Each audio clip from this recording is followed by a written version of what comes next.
You fight him outside, staring at the horizon from behind the railings surrounding the perimeter of Aether Paradise. It was a clear, quiet night, the calm ocean beyond the confines of the artificial island perfectly mirroring the starry sky above. The full moon above shone down brightly, bathing everything in a soft white glow. You could hear the gentle lapping of the waves and the distant sound of nocturnal Pokemon in the conservation area. You stand beside him, leaning on the railings and taking in a breath of the cool sea breeze. If he noticed you arriving, he didn't show anything to suggest it. You didn't mind. You were just glad to stay in his presence. For a while, the two of you stay like that, neither one acknowledging the other until you finally break the silence. "Can't sleep, huh?" You say it simply, as if it were a statement of fact. Gladion bows his head, and it's all the affirmation you needed. You nod in understanding, and you go silent for a while, letting him open up on his own time. Eventually he begins to speak, still not looking at you. "Lily called me today. Mother's condition has worsened. It's stabilized as of now, but it's not likely that she'll return to good health anytime soon. If at all, there's a chance that she'll be bedridden her entire life." He hummed in sympathy. "I see. I'm sorry to hear that." He just nodded at that. The conversation dies down again for a bit, until Gladion speaks up. "The board is debating about the future of Aether. As the eldest, I'm in the position to inherit ownership of the Foundation, but many are concerned as to how qualified I am to do so, considering I haven't even finished my studies yet. Like, it's been considered as an interim president until then, but there are some who argue, quite accurately, that while Lucamine is still alive, she remains the president, and nobody can really make a concrete decision without her." He sighs deeply and runs a hand through his hair. "I suppose I should have expected it sooner or later. Even without all of this, I would have inherited the Aether Foundation eventually. I just always thought that, by the time I did, I'd be prepared." He looks at you uncertainly, as if worried about your reaction. You gave him a patient smile in response, a silent encouragement for him to keep going. He turns his head back towards the horizon, a pained expression on his face. "Truth be told, somewhere in the back of my mind, I always think that my mother is going to get better, and that she'll come back and take the reins again. That eventually we can be a happy family again, the way we were before the Ultra Beasts, and before my father went missing. But little by little, I slowly realized that it's not going to happen, and I'm not the little kid I once was anymore.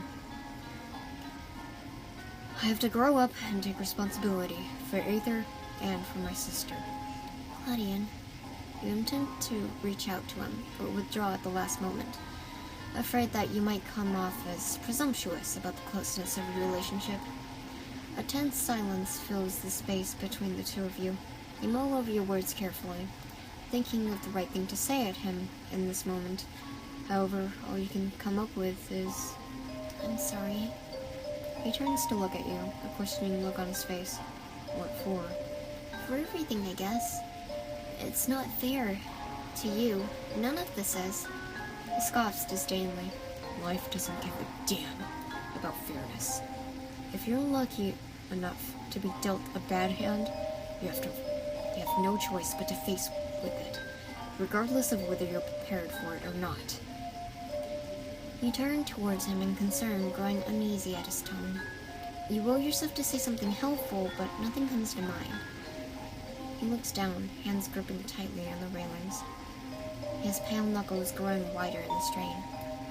"You know, until today, some part of me feels like a failure for how little I was able to do when Lucamine and Guzma disappeared into Ultra Space.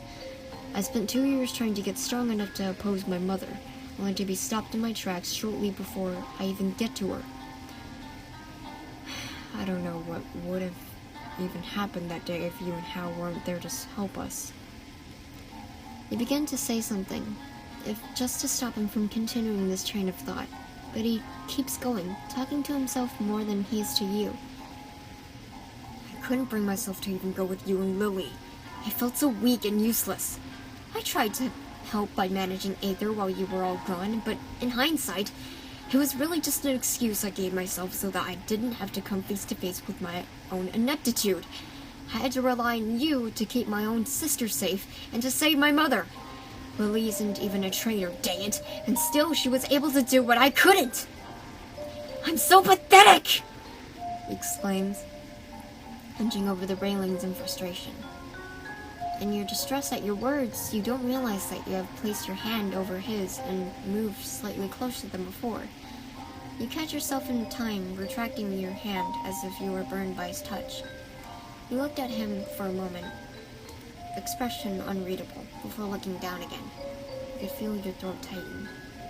Gladion, please, don't say that. He slumped over, defeated. Why not? It's true, isn't it? What have I done that proves otherwise? I should have realized this the moment I left my sister to fend for herself against our mother. I didn't even stop to consider how difficult it would be for her. I just abandoned her in my desire to get away with Type Null. He looks away from you and says in a hushed tone, I'm so pathetic. There's so much you want to say to him at that moment. You think of the courage and nobility it takes to stand up to your own mother and steal a Pokemon from her because you didn't agree with her decisions for it, even if it meant giving up on an easy, comfortable life. You think of the 2 years he spent alone, learning how to take care of himself and his Pokemon on his own, training with Type Null to become strong enough to oppose the Aether Foundation controlled by Lucamine.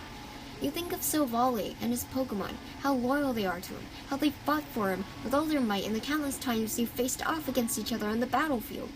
You think of his brave, kind, and determined young man, and you want to tell him how utterly amazing you find him to be, and how you feel like you'll never find someone as striking as he is ever again in your lifetime. There's so much you want to say to him at that moment, but you just can't find the words.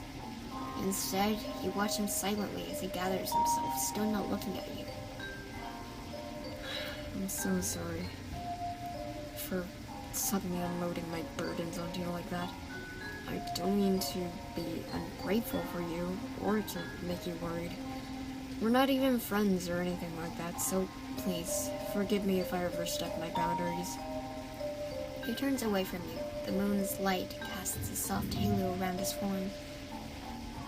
Please, just forget this conversation ever happened. He bids you good night and leaves. Soon enough, you're alone with your thoughts.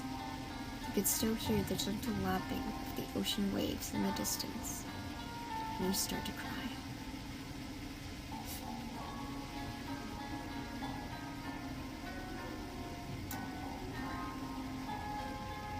Thanks for watching, everyone. It took me like goddamn 5,000 times just to get this correctly. Oh, I almost forgot! May the Triforce be with you, and I'll see you guys in the next video. I can't believe I forgot my own catchphrase.